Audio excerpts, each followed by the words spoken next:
ഈശോ ഏറ്റവും പ്രിയപ്പെട്ടവരെ, തിരുഷ്ടമണിയിലേക്ക് സ്വാഗതം. എവർക്കും ഈശോയിൽ കൃപയും സമാധാനവും. നമ്മുടെ രാജ്യത്ത് നമ്മുടെ ജീവിത ചുറ്റുപാടിൽ കാണുന്ന ചില കാര്യങ്ങൾ കാണുമ്പോൾ ചില വചനങ്ങൾ ഓർമ്മ വരികയാണ്. പ്രഭാഷകൻ 13:17 പറയാണ്, ചെന്നായികൾക്ക് കുഞ്ഞാടുകളുമായിട്ട് എന്ത് ബന്ധം? ചോദ്യം പ്രസക്തമാണ്. ചെന്നായ്ക്ക് എന്ത് ബന്ധമാണ് കുഞ്ഞാടുമായിട്ട് ഉണ്ടാകാവുന്നത് നമുക്കറിയാം. ചെന്നായ്ക്കളുടെ ഇടയിലേക്ക് ചെമ്മരിയാടുകൾ എന്ന പോലെയാണ് നമ്മളെ അവിടെ നിന്ന് അയക്കുന്നത്. ഈ ലോകം എപ്പോഴും പ്രതികൂലമായിരിക്കും, ആക്രമണോത്സുകമായിരിക്കും, വിശ്വാസത്തിനെതിരെ എന്നത് ഈശോ തന്നെ നമ്മോട് പറഞ്ഞിട്ടുണ്ട്. അതുകൊണ്ട് കടിച്ചുകീർന്ന ചെന്നായ്ക്കളുടെ ഇടയിലേക്കാണ് വിശ്വാസത്തിന്റെ വചനവുമായി നമ്മൾ ഇറങ്ങിത്തിരിക്കുന്നതെന്ന ബോധ്യം നമുക്കുണ്ടാവണം. അങ്ങനെ ആയിരിക്കുമ്പോഴും നാം ഓർക്കണം, ചെന്നായ്ക്കളെ നമ്മൾ സൂക്ഷിക്കണം, ചെന്നായ്ക്കളെ തിരിച്ചറിയണം. വിശുദ്ധ മത്തായി സുവിശേഷം 7:15 പറയാണ്, ആടുകളുടെ വേഷത്തിൽ വരുന്ന ചെന്നായ്ക്കളെ നിങ്ങൾ സൂക്ഷിക്കണം, വ്യാജ പ്രവാചകന്മാർ സൂക്ഷിക്കണം. കുറെ ആളുകൾ അങ്ങനെ ഇറങ്ങിയിട്ടുണ്ട് എന്നുള്ളത് ഓർക്കണം. ഞാനിത് പറയുന്നത് പ്രത്യേകമായൊരു രാഷ്ട്രീയ സാഹചര്യത്തിലാണ്. നമ്മുടെ രാഷ്ട്രത്തിനകത്താണ് ജീവിക്കുന്നത്.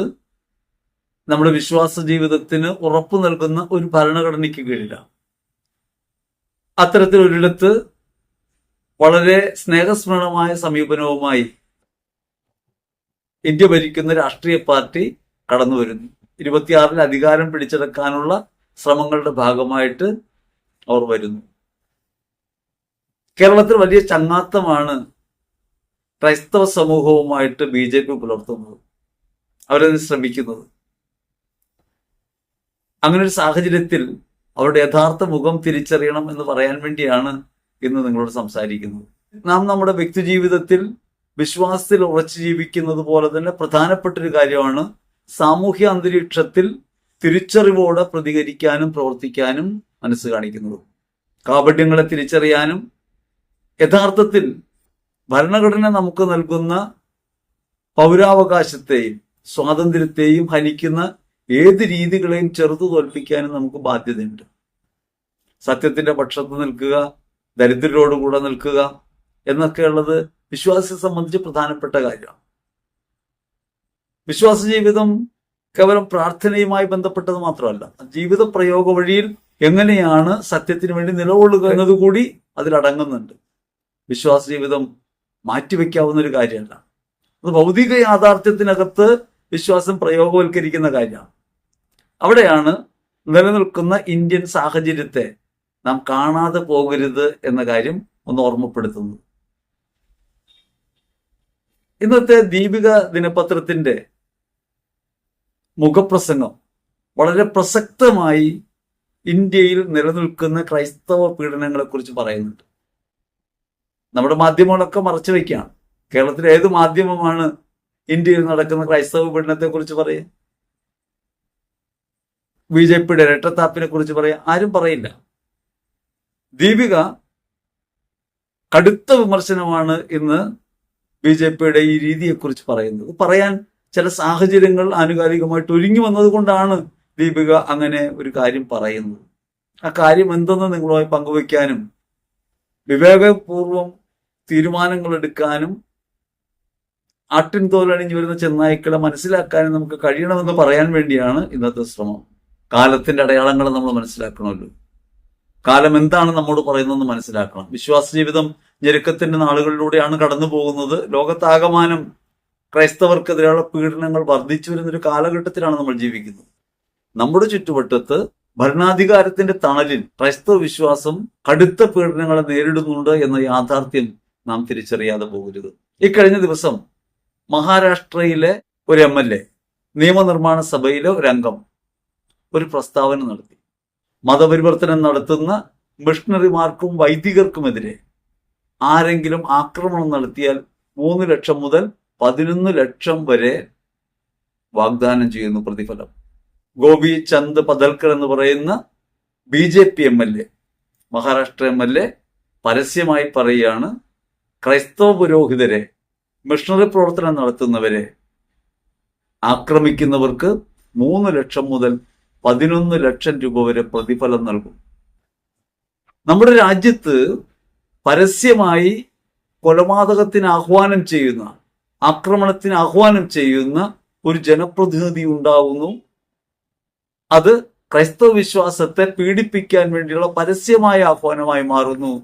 മതസ്വാതന്ത്ര്യം അനുവദിക്കപ്പെട്ട, വ്യക്തി സ്വാതന്ത്ര്യം അനുവദിക്കപ്പെട്ട ഇന്ത്യയിൽ പരസ്യമായി ഇത്തരത്തിൽ കൊലവിളി നടത്താൻ, ആഹ്വാനം നടത്താൻ നിയമനിർമ്മാണ സഭയിലെ അംഗമായ ഒരാൾക്ക് കഴിയുന്നു എന്നത് എന്ത് തരത്തിലാണ് ഇന്ത്യ മുന്നോട്ട് പോകുന്നത് എന്നതിന്റെ അടയാളമാണ്. ഈ വിഷയവുമായി ബന്ധപ്പെട്ടാണ് ദീപിക മുഖപത്രം വിമർശനം ഉയർത്തുന്നത്. മതപരിവർത്തനത്തിന് നേതൃത്വം കൊടുക്കുന്നു എന്ന പേരിൽ വൈദികരെയും മിഷണറിമാരെയും ആക്രമിച്ചാൽ അവർക്ക് 3 ലക്ഷം മുതൽ 11 ലക്ഷം വരെ കൊടുക്കുമെന്ന് പറയുന്നത് ഇന്ത്യയിൽ ഒരു ജനപ്രതിനിധിയാണ്, ഒരു നിയമനിർമ്മാണ സഭയിലെ അംഗമാണ്, അദ്ദേഹം BJP-കാരനാണ്. മഹാരാഷ്ട്രയിലെ നിയമനിർമ്മാണ സഭയിൽ ഇത്തരം ചർച്ചകൾ അരങ്ങേറുന്നുണ്ട്. അതിന്റെ പ്രതിഫലനമാണ് ഈ ഗോപിചന്ദ് പദേൽക്കർ പുറത്തു പറയുന്നത്. അതിനെതിരായി ജനാധിപത്യ ശക്തികൾ മൗനം പാലിക്കുന്നുവെങ്കിൽ അതിനർത്ഥം നിശ്ചയമായും അവർ ഇതേ പാതയിൽ തന്നെയാണെന്നാണ്. ഇതേ സമയത്ത് തന്നെയാണ് കേരളത്തിൽ നിന്ന്, കണ്ണൂരിൽ നിന്ന് ഒരു BJP നേതാവ് പാർലമെന്റിലേക്ക് പോകുന്നത്. അതേ സമയത്ത് തന്നെയാണ് 2026 കേരളം പിടിക്കുമെന്ന് BJP-യുടെ സംസ്ഥാന പ്രസിഡന്റ് രാജീവ് ചന്ദ്രശേഖർ പറയുന്നത്. ഇന്ത്യയിലൊട്ടാകെ ക്രൈസ്തവർ പീഡിപ്പിക്കപ്പെടുന്ന അതേ സമയത്ത് കേരളത്തിലെ ക്രൈസ്തവരെ തലോടുന്നു. അങ്ങനെ തലോടിക്കൊണ്ട് ഇവിടെ അധികാരം പിടിച്ചെടുക്കാം, നിർണായക ശക്തിയാണ് ക്രൈസ്തവരെന്നതുകൊണ്ട് അവരെ പ്രീണിപ്പിച്ച് ഏതു വിധേനയും അധികാരത്തിലെത്താനുള്ള ഹീനശ്രമം നടത്തുന്നു. ആ ശ്രമം നടത്തുമ്പോൾ അതേ ആളുകൾ തന്നെ രാജ്യത്താകമാനം മതപരിവർത്തനത്തിന്റെ പേരിൽ നിരവധിയായ പീഡകൾ അഴിച്ചുവിടും, ക്രൈസ്തവരെ പീഡിപ്പിക്കും. കഴിഞ്ഞ പാർലമെന്റ് ഇലക്ഷന്റെ കാലത്ത് മണിപ്പൂരിനെ സംബന്ധിച്ച് പറഞ്ഞപ്പോ ഇന്ന് കേന്ദ്രമന്ത്രിയായിട്ടുള്ള അന്ന് പറഞ്ഞത് അവിടെ ആണുങ്ങളുണ്ടത് ചെയ്യാനാണ്. അങ്ങനെ പറഞ്ഞിട്ടും, പരസ്യമായി അങ്ങനെ പറഞ്ഞിട്ടും ക്രൈസ്തവർ ക്രൂരമായി വേട്ടയാടപ്പെട്ടിട്ടും ആക്രമിക്കപ്പെട്ടിട്ടും അതിനെതിരെ പ്രതികരിക്കാതിരുന്ന BJP തൃശൂർ പിടിച്ചടക്കിയത് ക്രൈസ്തവരുടെ സഹായത്തോടു കൂടെയാണ് എന്നാണ് പരസ്യമായ വർത്തമാനം. അപ്പൊ നമ്മൾ മനസ്സിലാക്കേണ്ട ഒരു കാര്യം, രാഷ്ട്രീയമായി ചേരിതിരിയണം, ഏതെങ്കിലും പക്ഷം ചേരണം എന്ന് പറയാൻ വേണ്ടിയല്ല നമ്മൾ സംസാരിക്കുന്നത്. ക്രൈസ്തവർ പീഡിപ്പിക്കപ്പെടുന്നു എന്നത് മാത്രമല്ല പ്രധാനപ്പെട്ട കാര്യം. ന്യൂനപക്ഷങ്ങൾ ഒന്നാകെ ഇന്ത്യയിലാകെ പീഡിപ്പിക്കപ്പെടുന്നുണ്ട്. അത് ഇന്ത്യയുടെ ജനാധിപത്യത്തിനെതിരായൊരു കാര്യമാണ്, ഇന്ത്യയുടെ ഭരണഘടനയ്ക്കെതിരായൊരു കാര്യമാണ്. ഇന്ത്യയുടെ നിലനിൽപ്പ് ആപത്ഘട്ടത്തിലാണ്. ക്രൈസ്തവർ പീഡിപ്പിക്കപ്പെടുന്നു എന്നത് സാമാന്യമായി സംഭവിക്കാവുന്ന ഒരു കാര്യമാണ്. ഈ ലോകം എപ്പോഴും ക്രൂരമായിട്ടാണ് ക്രൈസ്തവ വിശ്വാസത്തോട് ഇടപെട്ടിട്ടുള്ളത്. ഇനിയും അങ്ങനെയായിരിക്കും. ചെന്നായ്ക്കളുടെ ഇടയിലേക്ക് ചെമ്മരിയാടുകൾ എന്ന പോലെയാണ് അവിടെ നമ്മെ അയക്കുന്നത്. അതുകൊണ്ട് അടിയേൽക്കുന്ന കാര്യത്തിൽ നമുക്ക് വേദന ഉണ്ടാവേണ്ട കാര്യമില്ല. പക്ഷേ ഈ ചെന്നായ്ക്കൾ ആടിന്റെ തോലണിഞ്ഞ് നമ്മുടെ അടുത്തേക്ക് വരുമ്പോൾ നമ്മൾ സൂക്ഷിക്കണം. അവർ വെച്ച് നീട്ടുന്ന കേക്കിലും വൈനിലും നമ്മൾ മയങ്ങിപ്പോകരുത്. അങ്ങനെ മയങ്ങിപ്പോകുന്നത് അപകടമാണെന്ന് പറയാൻ വേണ്ടിയാണ് ഞാൻ ദീപികയുടെ ഈ മുഖപ്രസംഗം നിങ്ങളുടെ മുമ്പിൽ അവതരിപ്പിക്കുന്നത്.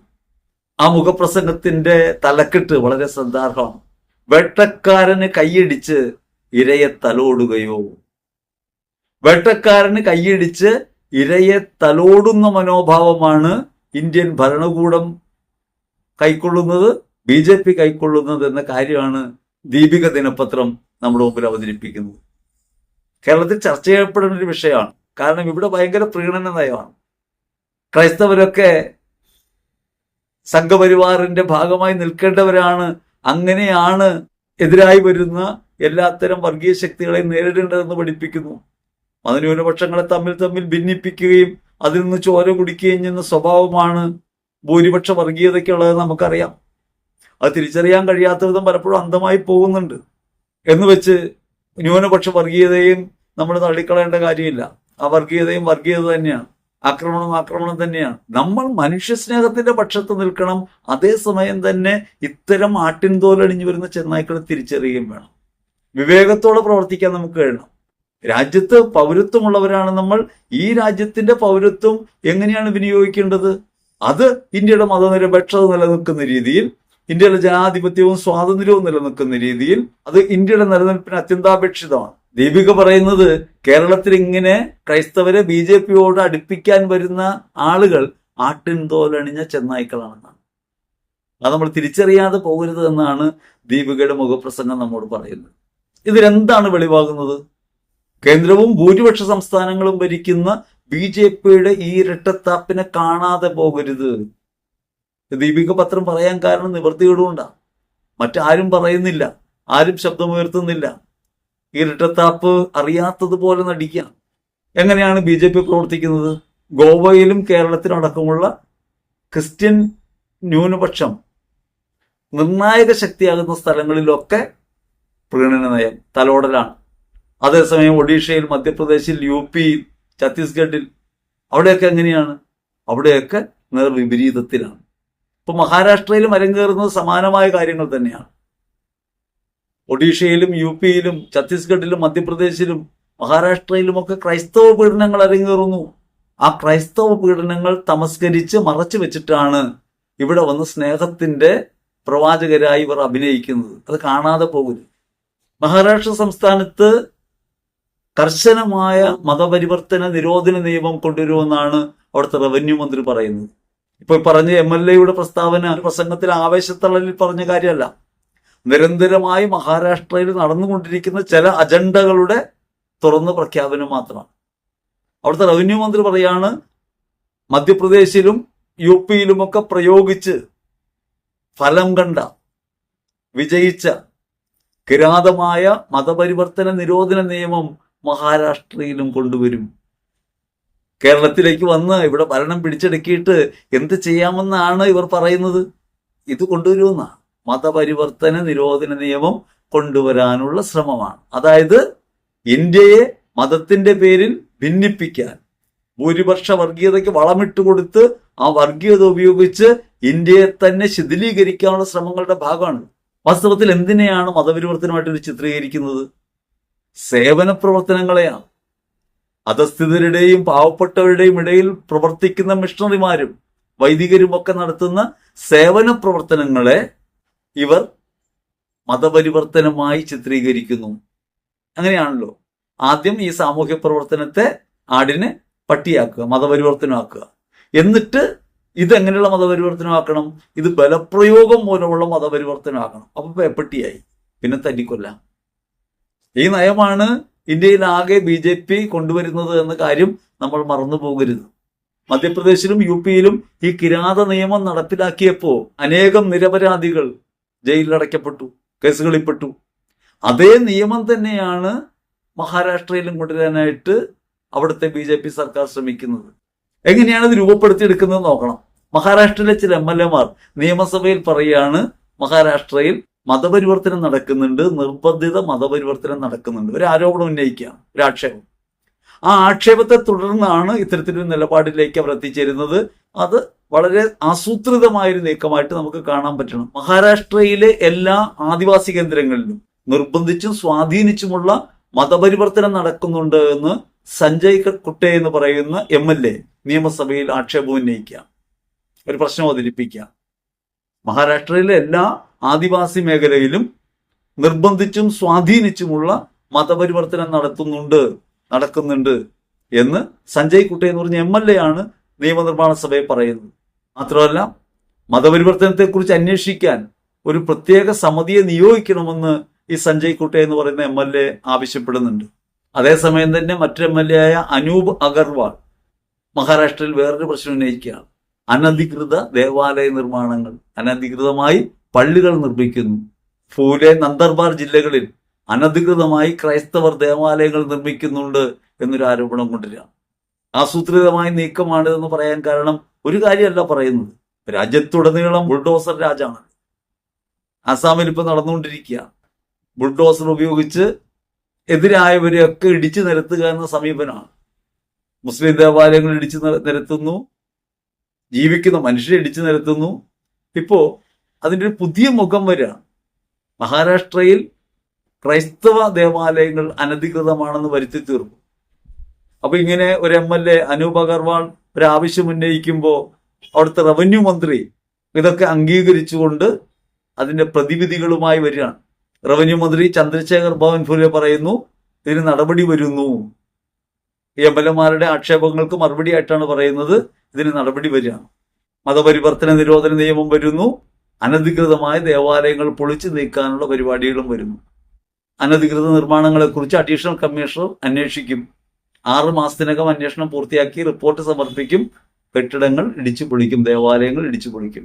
അനധികൃതമാണ് ഇത്തരം നിർമ്മാണങ്ങളെന്ന് വരുത്തി തീർക്കും. നമ്മൾ കണ്ടുകൊണ്ടിരിക്കുന്ന കാര്യം അതാണല്ലോ. ഇത്തരത്തിലൊരു സാഹചര്യം നിലനിൽക്കുമ്പോഴാണ് ഗോപിചന്ദ് പദേൽക്കർ ഈ പറയുന്ന ക്രൈസ്തവ മിഷണറിമാരെയും വൈദികരെയും ആക്രമിച്ചാൽ 3 ലക്ഷം മുതൽ 11 ലക്ഷം വരെ കൊടുക്കാമെന്ന് പ്രതിഫലം വാഗ്ദാനം ചെയ്തു പരസ്യമായി. നാം നേരിടുന്ന ഭീഷണമായ സാഹചര്യത്തെ അറിയണം. ഇതിനെതിരെ യുദ്ധം ചെയ്യാൻ പോകണമെന്ന അർത്ഥത്തിലല്ല, പക്ഷെ തിരിച്ചറിവുകൾ ഉണ്ടാകണം. ചിരിച്ചു കാണിക്കുന്ന ചിരിയുടെ പിന്നിലുള്ള അണലി വിഷം തിരിച്ചറിയണം. സൗഹൃദം ഭാവിച്ച് തോളിൽ കൈയിടുമ്പോൾ ഓർക്കണം, അത് കഴുത്ത് ഞെരിച്ചു കൊല്ലാനുള്ളതാണ്. ഇന്ത്യയിൽ ആകെ ക്രൈസ്തവരെ പീഡിപ്പിച്ചുകൊണ്ടിരിക്കുമ്പോൾ കേരളത്തിൽ വന്ന് പുന്നാര വാക്ക് പറയുമ്പോൾ കേട്ട് മയങ്ങരുത്, മയങ്ങിയാൽ പിന്നെ ഉണരേണ്ടി വരില്ല. ഇനി മഹാരാഷ്ട്രയിലാകെ ക്രൈസ്തവർ പ്രശ്നക്കാരാണെന്നാണോ? ചരിത്രം പരിശോധിച്ച് നോക്കിയാൽ നമുക്കറിയാലോ. ഈ വിശ്വാസം നിലനിന്നത് ഇന്നും നിലയൊന്നുമല്ലോ. 1321 മഹാരാഷ്ട്രയിൽ ക്രൈസ്തവ സാന്നിധ്യമുണ്ട്. അന്ന് മുതൽ അവിടെ വിശ്വാസികളുണ്ട്. 886 അവിടെ ആദ്യത്തെ രൂപത വരുന്നു, ബോംബെ രൂപത. പ്രശസ്തമായ രൂപതയാണ്. 140 വർഷത്തെ പ്രവർത്തന പാരമ്പര്യം അവിടെയുണ്ട്. ഇതുവരെ ഉണ്ടായിട്ടില്ലാത്ത ഒരു വിവാദമാണ് അല്ലെങ്കിൽ ആരോപണമാണ് ക്രൈസ്തവർക്കെതിരെ ഉയർന്നു വരുന്നത്. 140 വർഷം അവിടെ പ്രവർത്തിച്ചിട്ടും അവിടെ മതപരിവർത്തനത്തിന്റെയോ അനധികൃതമായ നിർമ്മാണത്തിന്റെയോ പേരിൽ ഒരു ആരോപണവും നേരിടാത്ത, ഒരു പ്രശ്നവും ഉണ്ടാകാത്തൊരു സ്ഥലത്താണ് ഇത്തരം ആരോപണങ്ങളുമായിട്ട് വരുന്നത്. കത്തോലിക്ക സഭയുടെ പ്രവർത്തനത്തിൽ ഏതെങ്കിലും തരത്തിലുള്ള മതപരിവർത്തനത്തിന്റെയോ അനധികൃത നിർമ്മാണത്തിന്റെയോ ഒരു കറയുമില്ല, ഒരു ആരോപണം ഉണ്ടായിട്ടില്ല. ആ സ്ഥലത്താണ് പ്രത്യക്ഷമായി ഇങ്ങനൊരു നിയമം കൊണ്ടിരുന്നു. ആ നിയമം നടപ്പിലാക്കാനുള്ള ശ്രമങ്ങൾ പുരോഗമിക്കവേ പരസ്യമായ ആക്രമണ ഭീഷണി ഉണ്ടാവുന്നു, ആഹ്വാനം ഉണ്ടാവുന്നു. 140 വർഷം അവിടെ ജീവിച്ച കത്തോലിക്ക സഭയുടെ പ്രവർത്തനത്തിനകത്ത് പിഴവുകളൊന്നും ഇന്നുവരെ ചൂണ്ടിക്കാട്ടപ്പെട്ടിട്ടില്ല. സൗഹാർദ്ദത്തിലും സ്നേഹത്തിലും കഴിഞ്ഞിരുന്ന ഒരു സമൂഹത്തിന് നടുവിലേക്ക് വിഷബീജങ്ങൾ കുത്തുവെക്കുകയാണ്. 1988 സീറോ മലബാർ സഭയ്ക്ക് അവിടെ രൂപത ഉണ്ടായിരുന്ന കല്യാൺ രൂപത 3.5 ദശാബ്ദമായി അവിടെ പ്രവർത്തിക്കുന്നു. ഈ 3.5 ദശാബ്ദകാലത്തിനകത്ത് കത്തോലിക്ക സഭ ഒരു തരത്തിലുമുള്ള അസ്വസ്ഥത ആ സമൂഹത്തിനകത്ത് ഉണ്ടാക്കിയിട്ടില്ല. സ്നേഹത്തിലും സൗഹാർദ്ദത്തിലും സേവനത്തിലും കഴിഞ്ഞു പോകുന്ന ആ സഭാ സമൂഹത്തെയാണ് ഇങ്ങനെ നിർബന്ധിത മതപരിവർത്തനം നടത്തുന്നവരും അനധികൃതമായ നിർമ്മാണ പ്രവൃത്തികൾ ചെയ്യുന്നവരുമായിട്ട് ഇന്ന് ചിത്രീകരിക്കുന്നത്. ഒഡീഷയിൽ കണ്ട, ആസാമിൽ കണ്ട അതേ പ്രവൃത്തികൾ ബുൾഡോസർ രാജിന്റെയും കിരാതമായ മതപരിവർത്തന നിരോധന നിയമത്തിന്റെയും ഒരു നിഴൽ മഹാരാഷ്ട്രയുടെ മേൽ വന്നു പതിക്കുക. ഇത് ഏത് നിമിഷവും എവിടേക്കും നീങ്ങാവുന്നതാണ്. ഇതൊരിടത്ത് മാത്രമായി ഒതുങ്ങുമെന്ന് കരുതരുത്. ഒറ്റയടിക്ക് മതരാഷ്ട്രമായി ഇന്ത്യയെ പ്രഖ്യാപിക്കാൻ കഴിയാത്തത് കൊണ്ട് കിട്ടിയിടങ്ങളിലൂടെ എല്ലാം ഈ ആധിപത്യം ഉറപ്പിച്ചെടുക്കാനുള്ള ശ്രമങ്ങളാണ്. ന്യൂനപക്ഷത്തെ അടിച്ചമർത്തുകയും ഇല്ലാതാക്കുകയും ചെയ്യുക എന്നുള്ള സമീപനമാണ് ഗോൾവാർക്കർ വിചാരധാരയിൽ പറഞ്ഞ മുസ്ലിങ്ങൾ, ക്രൈസ്തവർ, കമ്മ്യൂണിസ്റ്റുകാർ എന്ന് പറയുന്ന ആഭ്യന്തര ശത്രുക്കൾ ഇല്ലായ്മ ചെയ്യാനുള്ള ശ്രമങ്ങളുടെ പ്രത്യക്ഷ അടയാളങ്ങളാണ് ഈ കണ്ടുകൊണ്ടിരിക്കുന്നത്. ഇത് ഒറ്റപ്പെട്ട സംഭവങ്ങളോ ഏതെങ്കിലും പ്രകോപനത്തിന് പേരിലുണ്ടായ പ്രതിവിധികൾ എന്ന നിലയ്ക്ക് വന്ന നിയമങ്ങളോ അല്ല. നിരന്തരമായ ആലോചനയിലൂടെ ദീർഘകാലമായി അവർ വയ്ക്കുന്ന അവരുടെ രാഷ്ട്രീയ അജണ്ടയുടെ ഭാഗമായിട്ട് ചെയ്യുന്ന പ്രവൃത്തിയാണ്. അത് തിരിച്ചറിയാതെ പോകരുത്. കത്തോലിക്ക സഭ ഒരു അനധികൃത നിർമ്മാണവും നടത്തുന്നില്ല. ദേവാലയങ്ങൾ നിർമ്മിക്കുന്നതൊക്കെ യഥാവിധിയുള്ള നിയമങ്ങൾ പാലിച്ചുകൊണ്ടും അനുമതികൾ തേടിക്കൊണ്ടുമാണ്. ഇനി അവിടെ മതപരിവർത്തനം നടത്തുന്ന കാര്യത്തിൽ കത്തോലിക്ക സഭ അങ്ങനെ ചെയ്യുന്നില്ല എന്നാണ് സഭയ്ക്ക് വ്യക്തമായ ബോധ്യമുള്ളത്. ഇനി അങ്ങനെ ഉണ്ടെങ്കിൽ, അങ്ങനെ ഏതെങ്കിലും തരത്തിലുണ്ടെങ്കിൽ നിലവിലുള്ള നിയമങ്ങൾ തന്നെ അവയെ തടുക്കാൻ പര്യാപ്തവുമാണ്. നിലവിലുള്ള നിയമങ്ങൾ, രാജ്യത്തുള്ള നിയമങ്ങൾ അനധികൃതമായ ഏത് നിർമ്മാണ പ്രവൃത്തിയാണ് പ്രോത്സാഹിപ്പിക്കുന്നത്? മതസ്വാതന്ത്ര്യം അനുവദിക്കുമ്പോൾ തന്നെ അത് അടിച്ചേൽപ്പിക്കുന്നതിനെതിരെ നിയമം ഇവിടെ ഉണ്ടല്ലോ. ഇനി ഒരു പ്രത്യേക നിയമം കൊണ്ടിരുന്നതിനാണ്. ആ നിയമം കൊണ്ടിരുന്നതിന്റെ പിന്നിൽ ഗൂഢലക്ഷ്യമുണ്ട്. അത് മധ്യപ്രദേശിലും UP-യിലും പരീക്ഷിച്ച് വിജയിച്ചതാണ്. ആ പരീക്ഷിച്ച് വിജയിച്ച അതേ തന്ത്രം, കിരാതമായ തന്ത്രമാണ് മഹാരാഷ്ട്രയിൽ ഇപ്പോൾ ഉപയോഗിക്കാൻ പോകുന്നത്. ഒഡീഷയിലുണ്ടായ അതിക്രമങ്ങളുടെ പശ്ചാത്തലത്തിൽ, ക്രൈസ്തവ പീഡനത്തിന്റെ പശ്ചാത്തലത്തിൽ യുണൈറ്റഡ് ക്രിസ്ത്യൻ ഫോറം ഒരു കണക്ക് അവതരിപ്പിച്ചിട്ടുണ്ട്. 2014 മുതൽ 24 വരെ ഉണ്ടായ അതിക്രമങ്ങളെക്കുറിച്ച് 4316 അക്രമങ്ങളാണ് ഈ 10 വർഷക്കാലം കൊണ്ട് ഇന്ത്യയിൽ ഉണ്ടായത്. ക്രൈസ്തവ പീഡനങ്ങൾ, ക്രൈസ്തവർക്കെതിരെ ഉണ്ടായ ആക്രമണങ്ങളാണ്. ഒഡീഷയിലുണ്ടായ അതിക്രമങ്ങളുടെ പശ്ചാത്തലത്തിലാണ് യുണൈറ്റഡ് ക്രിസ്ത്യൻ ഫോറം ഈ കണക്ക് അവതരിപ്പിക്കുന്നത്. 4316 അതിക്രമങ്ങൾ. ഇത് കണക്കിൽപ്പെട്ട അക്രമങ്ങളാണ്. കണക്കിൽപ്പെടാത്ത അക്രമങ്ങളുണ്ട്, മറച്ചു വയ്ക്കപ്പെടുന്നവയുണ്ട്. അവയുടെയൊക്കെ കണക്കെടുത്താൽ അതിഭീകരമാണ്. നേരിട്ട് അനുഭവമുള്ള ആളുകൾ, ഇത്തരം ഇടങ്ങളിലൂടെ യാത്ര ചെയ്തവർ, അവിടെ ജീവിച്ചിരുന്നവരൊക്കെ പറയുന്ന കാര്യങ്ങൾ കേട്ടാൽ പറയുന്ന കണക്കുകൾ തുലവും തുച്ഛമാണെന്ന് നമുക്ക് മനസ്സിലാവും.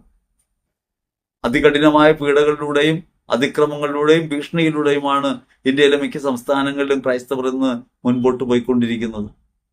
അത് ഭരണകൂട ഒത്താശയോടെ സംഘപരിവാർ നടത്തുന്ന അതിക്രമങ്ങളാണ് എന്ന കാര്യം നാം വിട്ടുകളയരുത്. അത് മറ്റാരും നമുക്കെതിരെ ചെയ്യുന്നതല്ല. ക്രൈസ്തവർക്കെതിരെ ഇന്ന് ഇന്ത്യയിൽ പീഡനങ്ങൾ നടത്തിക്കൊണ്ടിരിക്കുന്നതും അതിക്രമങ്ങൾ നടത്തിക്കൊണ്ടിരിക്കുന്നതും നിയമം കൊണ്ട് നമ്മെ പീഡിപ്പിക്കുന്നതും സംഘപരിവാറാണ് എന്നതിൽ ഒരു തർക്കവും വേണ്ട. 2024 834 അതിക്രമങ്ങളാണ് ഒരൊറ്റ വർഷം മാത്രം. ഇത് സ്വാഭാവികമായി ഇങ്ങനെ നടന്നുകൊണ്ടിരിക്കുന്ന കാര്യമാണ്, അങ്ങനെ കരുതണ്ട. 2014 മോദി അധികാരത്തിൽ വരുന്ന സമയത്ത് 127 കേസുകളായിരുന്നു ഉണ്ടായിരുന്നത്. അതിക്രമങ്ങൾ റിപ്പോർട്ട് ചെയ്തത് 127 ആയിരുന്നു. ആ 127 അക്രമങ്ങൾ ഉണ്ടായിരുന്നിടത്താണ് 834 അത് വർദ്ധിക്കുന്നത് ഈ പറഞ്ഞ കാലയളവിൽ. ഈ 24 മാത്രം 834.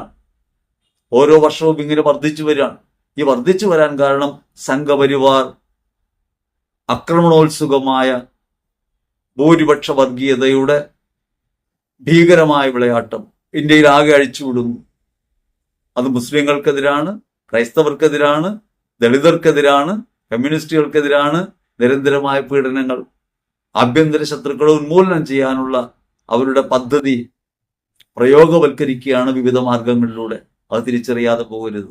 ഇനി ഒരുപക്ഷെ നമ്മൾ സംശയിച്ചേക്കാം, നിർബന്ധിത മതപരിവർത്തനമൊക്കെ നടക്കണ്ടാവാം, മിഷണറിമാരെന്നല്ലേ പറയുന്നത്, അപ്പൊ അവിടെ ചെന്നിട്ട് മതപരിവർത്തനം നടത്തണ്ടാവാം. എങ്കിൽ അതിനെക്കുറിച്ച് ടൈംസ് ഓഫ് ഇന്ത്യ UP-യിൽ ഒരു കണക്ക് ഓഗസ്റ്റ് 9 പുറത്തിറക്കി. ടൈംസ് ഓഫ് ഇന്ത്യയിൽ വന്നതാണ്. 2020 മുതൽ 2024 ജൂലൈ 31 വരെയുള്ള കണക്ക്. മതപരിവർത്തനത്തിന്റെ പേരിലുണ്ടായ കേസുകളുടെ കണക്കാണ്. 835 FIR ആണ് ഉണ്ടായിരുന്നത്. 835 FIR. ഈ 4 വർഷത്തിനിടയ്ക്ക് 835 FIR ഉണ്ടായി. 1682 പേർ തുറങ്കലടയ്ക്കപ്പെട്ടു.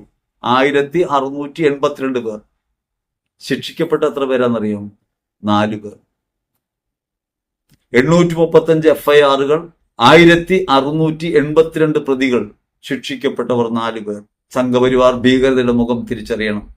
ഇത് രാജ്യത്തുടനീളം വ്യാപകമായി കൊണ്ടിരിക്കുന്ന ക്രൈസ്തവ വേട്ടയുടെ ചില അടയാളങ്ങൾ മാത്രമാണ്. ഇത്തരമൊരു സാഹചര്യത്തിൽ സംഘപരിവാർ അട്ടിൻതോലണിഞ്ഞ് സ്നേഹപൂർവം നമ്മളൊക്കെ ഒന്നല്ലേ, നമുക്കൊന്നായി നിൽക്കാം, അപ്പുറത്തെതിരെ ശത്രുക്കളുണ്ട് എന്ന് പറഞ്ഞു വരുമ്പോ ഉറപ്പിച്ചോളുക, അത് നമ്മെ മയക്കുകയാണ്. അങ്ങനെ മയങ്ങിയാൽ ഒരിക്കലും ഉണരാനാവാത്ത വിധം നമ്മൾ അടിച്ചമർത്തപ്പെടും. ഈ കാര്യത്തിൽ ഒരു തിരിച്ചറിവ് നമുക്കുണ്ടാകണം. വിശ്വാസ ജീവിതം തെളിച്ചമുള്ള കണ്ണുകളോട് ജീവിക്കാനുള്ളത് കൂടിയാണ്. നമ്മുടെ സഹോദരങ്ങൾ രാജ്യത്ത് ആകമാനം പീഡിപ്പിക്കപ്പെടുമ്പോൾ അത് കണ്ടില്ലെന്ന് നടിച്ച് നമ്മെ തലോടുന്നവരുടെ പക്ഷം നമ്മൾ ചേരരുത്. ഒരു വശത്ത് നമ്മെ കഠിനമായി അടിക്കുന്നു, മറുവശത്ത് തലോടുന്നു. വേട്ടനായ്ക്കൾ ആട്ടിൻതോലണിഞ്ഞ് നമ്മളോടൊപ്പം വരുന്നു, നമ്മളെ രക്ഷിക്കാമെന്ന് വാഗ്ദാനം ചെയ്യുന്നു. രക്ഷ ഇങ്ങനെയാണ് എന്ന് ദൃഷ്ടാന്തങ്ങൾ നമ്മുടെ മുമ്പിലുണ്ട്. മധ്യപ്രദേശിലും ഒഡീഷയിലും UP-യിലും ഛത്തീസ്ഗഡിലും ഒക്കെ നടക്കുന്ന, മണിപ്പൂരിലുമൊക്കെ നടക്കുന്ന അതിഭീകരമായ അക്രമങ്ങൾ നമ്മുടെ മുമ്പിലുണ്ട്. ക്രൈസ്തവ വേട്ട നമ്മുടെ മുമ്പിലുണ്ട്. അതുകൊണ്ട് വിശ്വാസികൾ എന്ന നിലയ്ക്കായിരിക്കുമ്പോൾ വിവേകപൂർവ്വം ചിന്തിക്കാനും പ്രതികരിക്കാനും നിലപാടെടുക്കാനും നമുക്ക് കഴിയണം. സ്നേഹത്തോടെ പുഞ്ചിരിയോടെ കേക്കും വൈനുമൊക്കെയായി സ്നേഹഭാവത്തിൽ നമ്മോട് അടുത്ത് വരുന്നവരോട് ചോദ്യങ്ങൾ ചോദിക്കണം. ചോദ്യങ്ങൾ ചോദിച്ചാൽ അത്തരത്തിലുള്ള ആളുകൾ ഓടിയകലും. കഴിഞ്ഞ ഇലക്ഷൻ കാലത്ത് സംഘപരിവാറിന്റെ പ്രവർത്തകർ എന്നെ കാണാമോ? ഞാൻ അവരോട് തർക്കിക്കാനൊന്നുമല്ല, ദേഷ്യത്തിലൊന്നുമല്ല, ഞാൻ കുറെ ചോദ്യങ്ങൾ ചോദിച്ചത് പെട്രോളിന്റെയും ഡീസലിന്റെയും വിലക്കയറ്റം മുതൽ മണിപ്പൂർ വരെയുള്ള കാര്യങ്ങൾ ചോദിച്ചു. ഒരു ചോദ്യത്തിനും ഉത്തരം പറയാനില്ല. ക്രൈസ്തവരെ പ്രീണിപ്പിക്കാനായി നടക്കുന്നവർ, ചില ഒറ്റുകാരെ കൂടെ പിടിച്ച് മുന്നകളാക്കി കൂടെ വെച്ച് നടക്കുന്ന ആളുകൾ ഒരക്ഷരം ഉരിയാടാൻ കഴിയാതെ തിരിച്ചുപോയി. നമ്മൾ കാണണം, കൂട്ടത്തിൽ ചിലർ ഒറ്റുകാരാണ്. ആ ഒറ്റുകാർ സഭയെ ഒറ്റുന്നുണ്ട്, വിശ്വാസ സമൂഹത്തെ ഒറ്റുന്നുണ്ട്, ക്രിസ്തുവിനെ തന്നെയാണ് ഒറ്റുന്നത്. അവർ മറുകണ്ഠം ചാടി ഒരേ സമയം വിശ്വാസികൾ എന്ന നിലയ്ക്കും അതേസമയം തന്നെ വിശ്വാസ സമൂഹത്തെ ഒറ്റുകൊടുക്കുന്നവരുമായി ജീവിക്കുന്നു. അവരെയൊക്കെയാണ് മുന്നുകളെന്ന് വിളിക്കേണ്ടതെന്നൊക്കെയാണ് സാമൂഹ്യ മാധ്യമങ്ങളിൽ കാണുന്നത്. ഏറ്റവും പ്രിയപ്പെട്ടവരെ, നാം ചിന്തിച്ചതൊരു കാര്യത്തെക്കുറിച്ചാണ്. വിവേകപൂർവമാണ് എപ്പോഴും നിലപാടുകൾ എടുക്കേണ്ടത്. വിശ്വാസ സമൂഹത്തിനെതിരെ തിന്മ പ്രവർത്തിക്കുന്ന അല്ലെങ്കിൽ വിശ്വാസ സമൂഹത്തെ ആക്രമിച്ച് കീഴ്പ്പെടുത്താനായി പല്ലും നഖവും കൂർപ്പിക്കുന്ന സംഘപരിവാർ ഭീകരതയെ തിരിച്ചറിയാതെ പോകരുത്. ആർക്കും അതിന് യുദ്ധം ചെയ്യാനോ വാളെടുക്കാനോ അല്ല, നിലപാടുകൾ എടുക്കാൻ കഴിയണം. നിലപാടുകൾ സ്നേഹത്തിൻ്റെതാവണം, വിശ്വാസത്തിൻ്റെതാവണം. നമുക്ക് ബാധ്യതയുണ്ട്. ഞാൻ ദീപിക പത്രത്തിന്റെ മുഖപ്രസംഗമാണ് നിങ്ങളുടെ മുമ്പിൽ അവതരിപ്പിച്ചത്. ഈ കഴിഞ്ഞ ദിവസങ്ങളിലൊക്കെ രാജ്യത്ത് നടക്കുന്ന ചില അനിഷ്ട സംഭവങ്ങളുടെ ഭീകരമായ ക്രൈസ്തവ വേട്ടയുടെ പ്രത്യക്ഷമായ പ്രതിഫലനമാണ് ദീപികയിൽ വന്നത്. അത് ശ്രദ്ധ അർഹിക്കുന്ന ഒരു കാര്യമാണ്. മറ്റു മാധ്യമങ്ങൾ അത് മുക്കിക്കളയുന്നുള്ളത് കൊണ്ടാണ് ഇന്ന് ഈ വിഷയം നിങ്ങളുമായി സംസാരിക്കാമെന്ന് വെച്ചത്. എല്ലാവരെയും ദൈവം സമൃദ്ധമായി അനുഗ്രഹിക്കട്ടെ.